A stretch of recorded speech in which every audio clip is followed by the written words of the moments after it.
بسم اللہ الرحمن الرحیم والصلاۃ والسلام علی رسولہ الکریم۔ سرکار سے پائیں گے مرادوں پہ مرادیں، سرکار سے پائیں گے مرادوں پہ مرادیں، دربار پہ دربار ہے عثمان غنی کا، دربار پہ دربار ہے عثمان غنی کا۔ ناظرین اکرام، میں آپ کا میزبان محمد انس قادری۔ آج دستک ٹوڈے کی اسکرین پر ہم مسلمانوں کے تیسرے خلیفہ سیدنا عثمان غنی رضی اللہ تعالیٰ عنہ کی زندگی کے چند گوشے اور ان کی خدمات لے کر آپ کے سامنے حاضر ہیں۔ آنے والی 25 جون بروز منگل مسلمانوں کے تیسرے خلیفہ سیدنا عثمان غنی رضی اللہ تعالیٰ عنہ کا عرس پاک ہے، تو آئیے ان کے بارے میں چند اہم معلومات آپ تک پہنچانے کی کوشش کرتے ہیں۔ آپ رضی اللہ تعالیٰ عنہ کا نام عثمان، آپ کا لقب غنی، جامع القرآن، ذو النورین وغیرہ ہے۔ آپ کی کنیت ابو عبداللہ ہے۔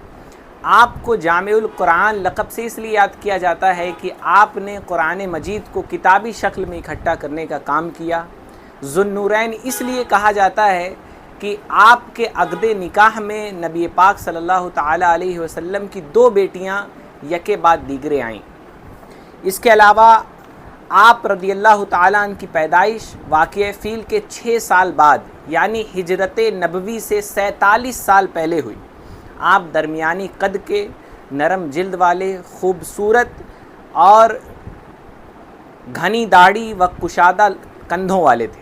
آپ مسلمانوں کے پہلے خلیفہ حضرت ابوبکر صدیق رضی اللہ تعالیٰ عنہ کی تبلیغ سے، آپ کی محنت سے ایمان لائے۔ ایمان لانے والوں میں آپ کا نمبر 4تھا ہے، یعنی آپ 4تھے مسلمان ایمان لانے کی ترتیب میں۔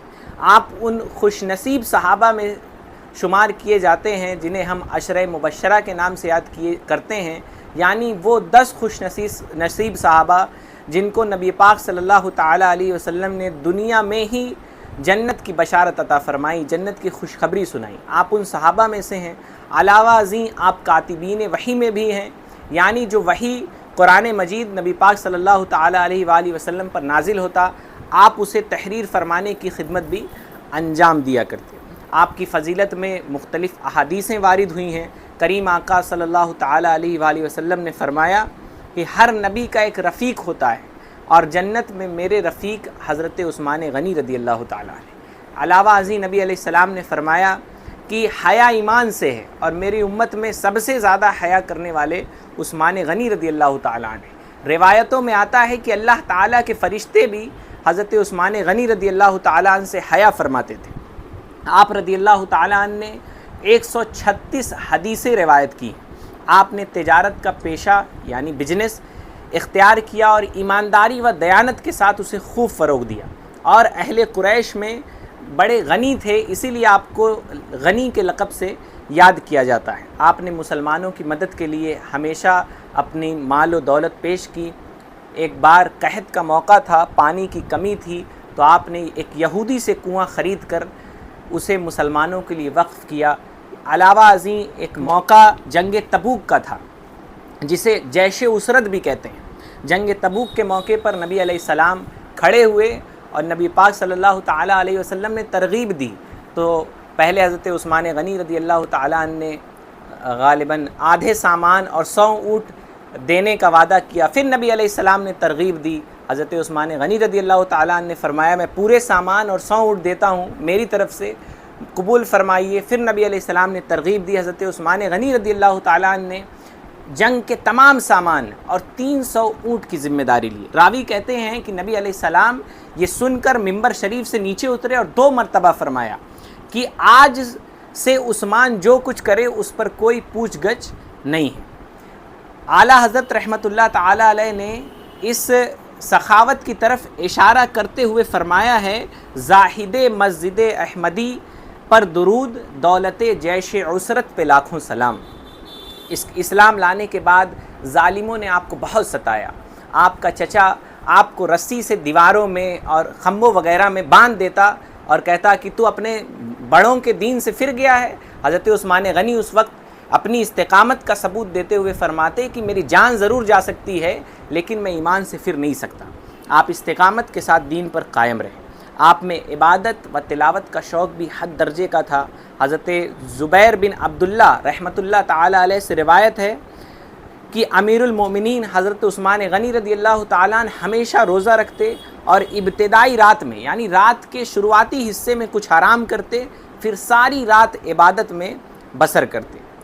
مسلمانوں کے دوسرے خلیفہ حضرت عثمان غنی رضی اللہ تعالیٰ عنہ کے وصال کے بعد آپ مسلمانوں کے خلیفہ بنے۔